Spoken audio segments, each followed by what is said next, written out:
Na década de 1980, Itatinga era uma cidade esquecida pelo tempo, um lugar onde as casas ainda tinham alpendres de madeira, os sinos da igreja marcavam as horas, e os velhos sentavam à porta para contar histórias que ninguém sabia se eram verdade ou delírio. Em meio a casas antigas e trilhos de trem cheios de ferrugem, Emiliano, Paulo e Tico, 3 amigos inseparáveis, cresciam juntos, sempre em busca de aventuras e histórias incríveis. Desde pequenos, eles ouviam os causos que circulavam no bar do Zé, sobre lobisomens na mata, gritos no rio à meia-noite, e principalmente sobre ele, o homem estranho, um vulto magro e alto, sempre vestido de preto, com um chapéu de aba larga cobrindo o rosto. Diziam que ele surgia nas madrugadas frias, caminhando em silêncio pelas estradas de terra e atravessando paredes, muros, cercas, como se o mundo físico não o limitasse. Um espírito, um eco de dor, ou talvez um guardião de algo que ninguém entendia. Os meninos riam dessas histórias. Paulo, mais destemido, jurava que um dia seguiria o tal fantasma até o fim.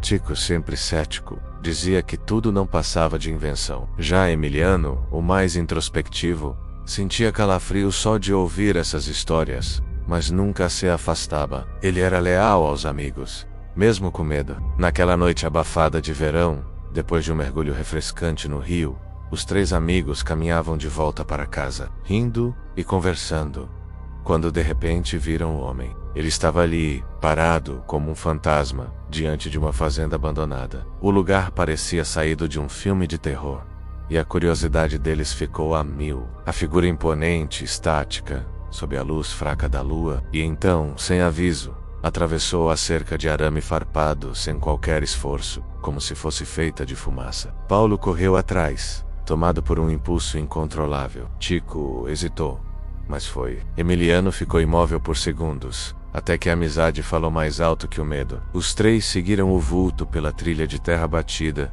sem trocar palavras, como se soubessem que aquele momento era único e perigoso. O homem caminhou até o antigo cemitério da cidade, um lugar que mesmo à luz do dia já causava arrepios. Era cercado por um muro de pedras coberto de musgo, e um portão de ferro quase sempre trancado com cadeado. Mas o vulto não parou. Atravessou o portão fechado, como se não existisse barreira alguma. Os garotos se entreolharam.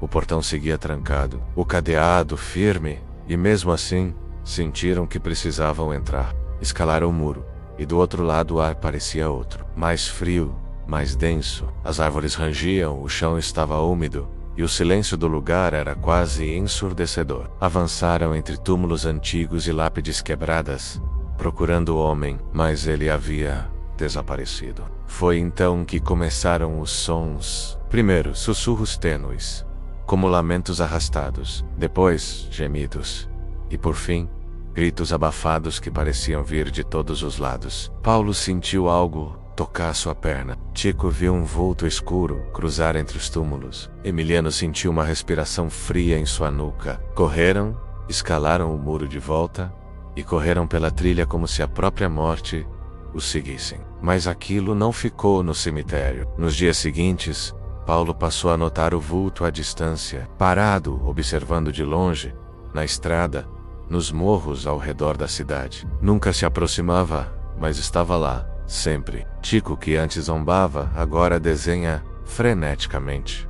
Rostos distorcidos, sombras e campos de batalha. Emiliano vive em terror, acordando aos gritos e murmurando coisas sem sentido. Um dia, sua mãe encontrou sob o travesseiro dele um pedaço de madeira escura, com marcas estranhas, como se tivesse sido enterrado por décadas. Paulo decidiu procurar ajuda. Buscou uma benzedeira antiga respeitada na cidade, contou o que haviam visto. Ela o ouviu em silêncio e respondeu: "Vocês cruzaram um limite. Aquele cemitério é um portal, e o homem estranho é o guardião." Ela explicou que aquele solo guardava mortos sem nome, vítimas de doenças antigas, escravos jamais sepultados com dignidade, soldados que morreram sem velório, almas sem paz, presas entre o mundo físico e o mundo espiritual. E o homem estranho seria uma delas.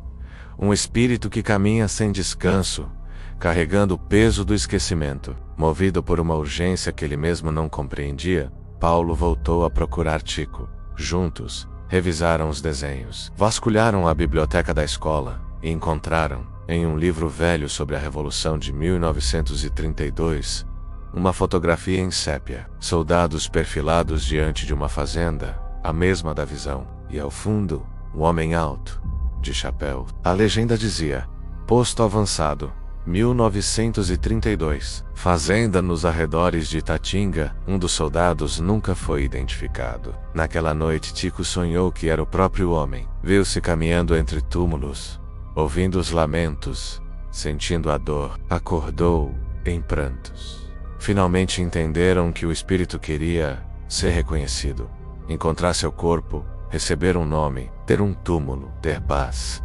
Mas a busca por esse descanso não foi fácil. Emiliano foi levado para a capital em estado catatônico, incapaz de falar. Paulo se isolou. Tico começou a ter visões durante o dia. A cidade passou a comentar. O medo se espalhou. Todos sabiam que algo tinha sido despertado, algo que jamais deveria ter sido tocado. Hoje, décadas depois, moradores ainda relatam aparições do homem estranho. Sempre ao longe, sempre em silêncio.